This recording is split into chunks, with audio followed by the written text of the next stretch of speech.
you. I also want to start tonight with a question, rather forward-looking. What do you hope to have achieved in the next 10 years? 10 years ago, I was in your shoes, walking these very halls, exploring the university fairs, and imagining my future. The possibilities felt endless, but eventually I settled with finance at a university close to home.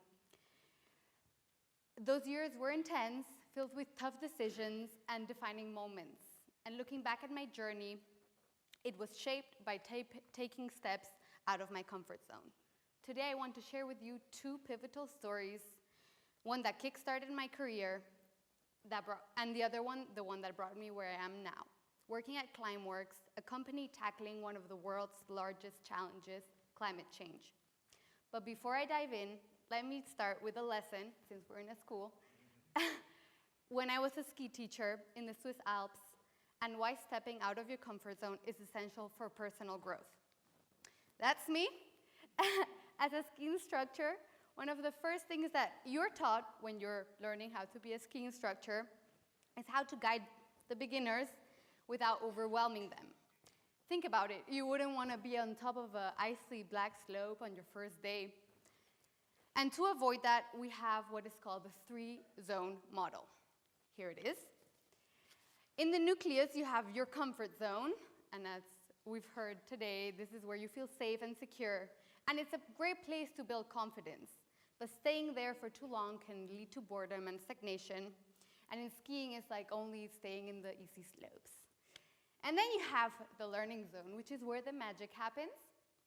It's where you take risks, when you embrace discomfort, and you learn through trial and error. And in skiing, this might be, doing the next hard slope, feeling your legs after the whole day, but smiling at the après-ski. And then you have the panic zone, which is the no-go zone. And this is where the challenge becomes overwhelming and fear takes over. It's like if I would have taken those little kids down a black slope on the first day, I would have been alone the next day in the class. No one would have come back. So the key to growth is stepping into the learning zone without tipping into the panic zone.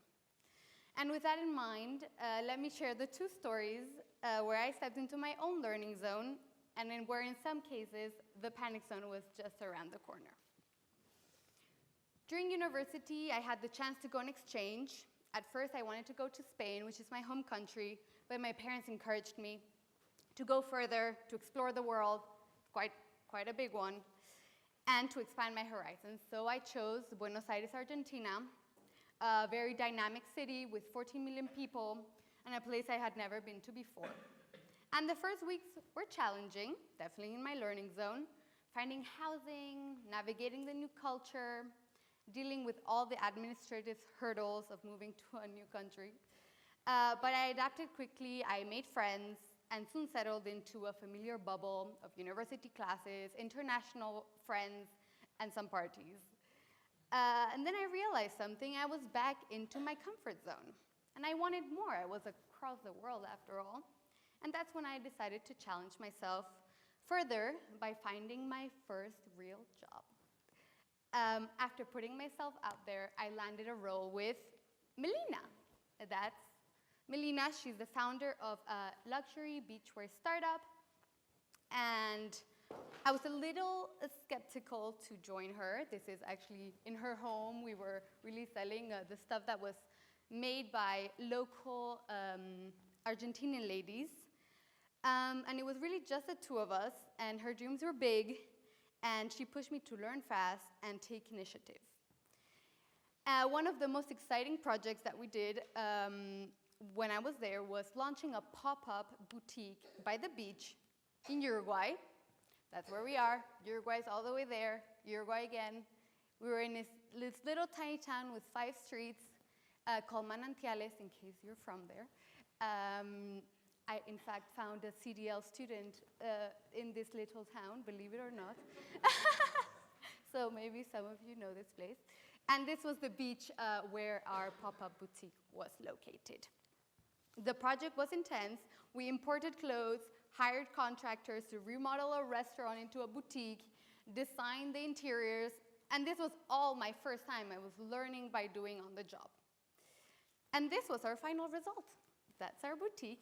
I wish I had better pictures for you. I didn't think of this presentation back then.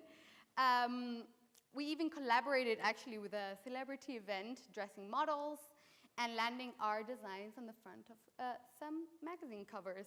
Of course, there were moments of panic, like when the payment system didn't work on New Year's Eve, because you can imagine 5 streets, the connection was not too great, which risked our biggest sale of the year. I was very much in my panic zone at that moment, but Melina brought me back into the learning zone and we resolved the challenge. That experience taught me resilience, problem solving, and the thrill of turning challenges into opportunities, and I've been hooked ever since. The second story I want to bring to you is fast forwarding it to today. My work no longer involves beaches, celebrities, and clothes. It's taken a whole new challenge, as it's no longer just about my personal step outside my comfort zone, but a much wider challenge. This is Climeworks, the Swiss company I work for, and those are our machines in Iceland. I'll get to them in a second. Climeworks is a global leader in removing carbon dioxide from the atmosphere. And why is this important? Why did I change my career from fashion to collector containers, you may ask? Why did I not stay in my comfort zone? Well, here's the answer.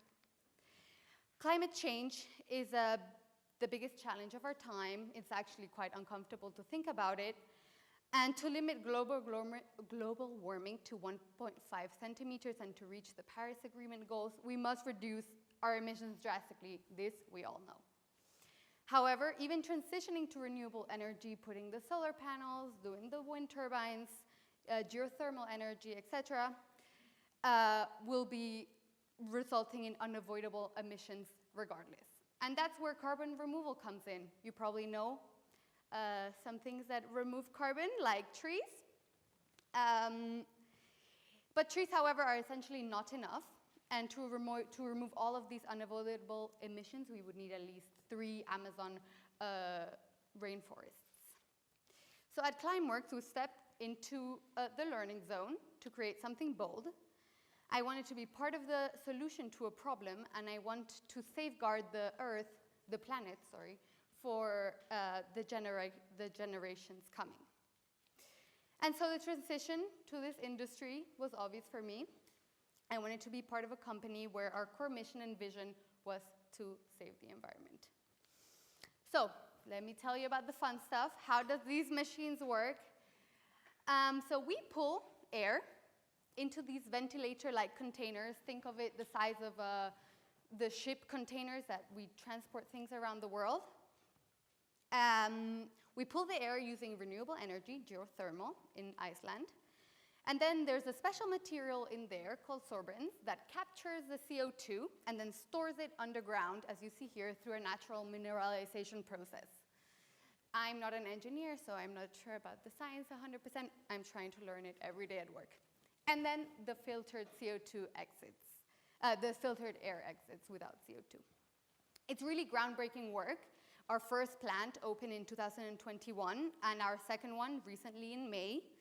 Since it's a novel technology, every day our engineers are finding better, more innovative solutions to the problem. And since we are on a tight global deadline, my everyday learning zone feels like I'm on a spaceship that has launched, and we are patching it up along the way. As you can imagine, patching up a spaceship that has launched creates a lot of panic zone moments, like realizing the technology is not doing what it's supposed to do, but overall the journey continues. So from my times at CDL in middle school, in Madame Roussel's bilingual class, barely speaking French, to now working in a dynamic and innovative sector, cleaning up the air, my journey has definitely taken a lot of unexpected turns, often when I said yes, where I could have taken the easy route. So the next time you find yourself feeling bored or comfortable, perhaps when you're skiing, think of the 3 learning zones and maybe try the hardest slope. Whether it's signing up for a new challenge, taking a risk, or saying yes to an opportunity that scares you, Stepping into the learning zone is where you'll grow the most. Who knows, maybe in 10 years, you'll be also combating one of the largest world problems that we have nowadays. But it all starts with a simple step of stepping out of your comfort zone. Thank you.